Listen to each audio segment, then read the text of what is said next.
What if tomorrow everything you ever needed just appeared? No more chasing, no more fear. No more empty nights wondering if you'll make it. Just enough. More than enough. Forever. Would you finally be happy, or would something inside you quietly break?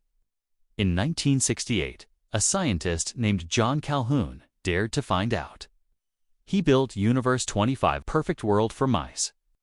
A shining enclosure with endless food towers, fresh water, ideal warmth, safe nesting boxes stacked like tiny apartments.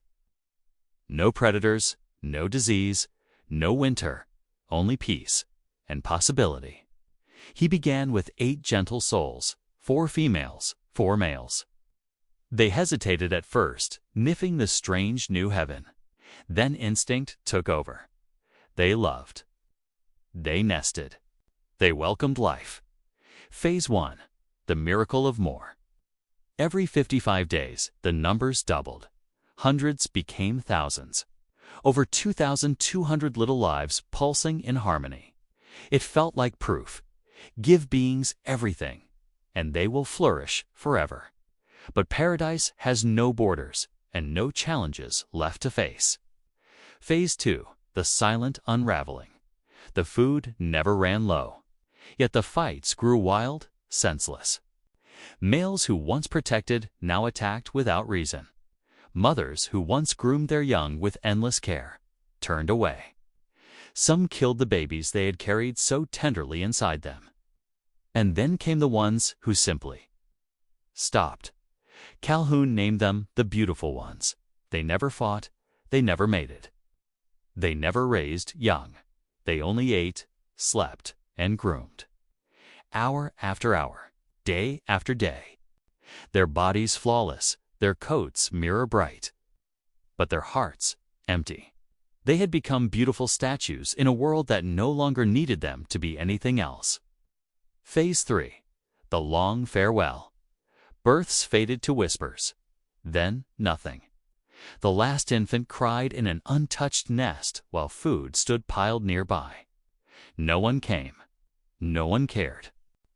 Violence flared once more, then collapsed into utter apathy. The aggressors grew weary. The withdrawn ones simply waited. Day 600, near silence. The colony that once teemed with life drifted toward zero. Not from hunger, not from cold, not from enemies. From the slow death of meaning.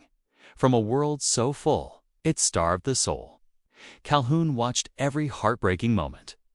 He called it behavioral sink.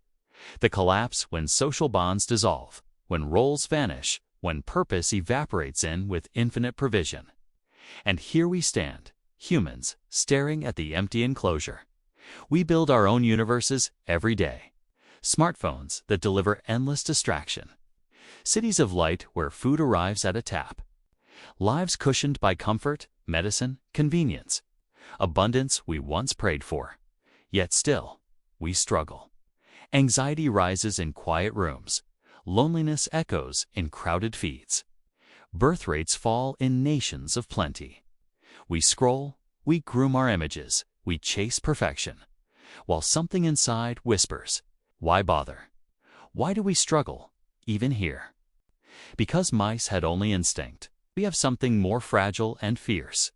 Meaning we are wired not just to survive, but to matter, to build, to love fiercely, to overcome, to leave a mark.